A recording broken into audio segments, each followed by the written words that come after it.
dangerous. Every ship cost a life, and there'd be lots of injuries besides. I was in the engine works for a while. Very well equipped it was. That's where we built the triple expansion engines. 2 of them, each as high as a 3-story house. I worked in the frame bending shop. You'd heat steel beams in the furnace, then hook them onto slabs of cast iron and hammer them curved. It was skilled work. You had to bend them more than you needed because the frame straightened out a little when it cooled.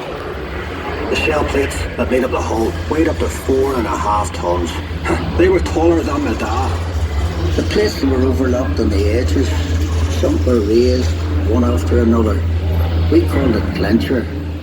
One of the foremen taught me years ago. That's how you built steel ships. I worked as a heater boy. You had to heat the rivets on a wee plate. You poked the bellows till the rivet was white hot. Then you get a hold of it with your tongs and throw it up to the catcher. And he put it in the hole in the plate with the holder up. There were 2 of us on the other side of the plate with the holder up. We had to hammer the rivet so it filled the hole before it turned dull red.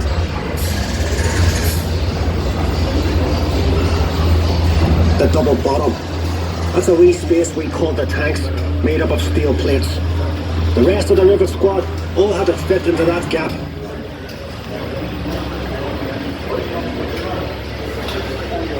One of the 4 men would check each of it with a special hammer. If it made a ringing sound, they'd have to get back and chase it out afterwards.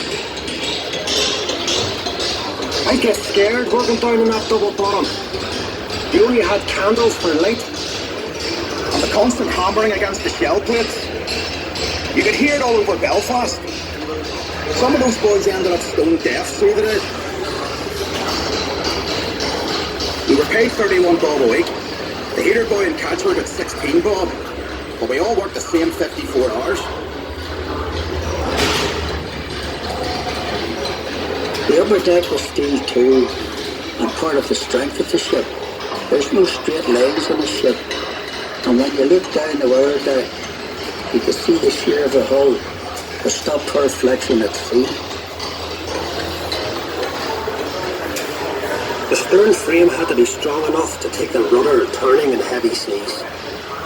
You'd have all these timbers and guy wires to steady the frame, and men scurrying around like ants underneath. When we came to launch day, I was torn between pride and fear.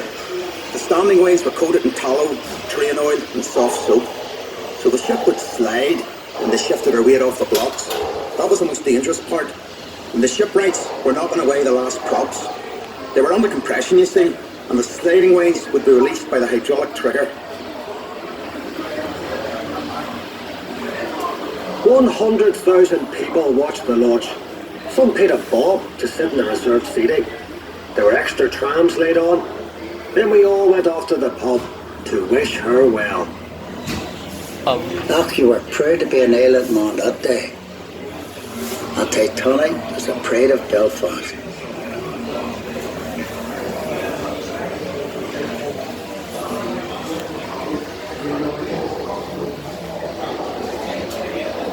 Thank you for joining us. The tour will end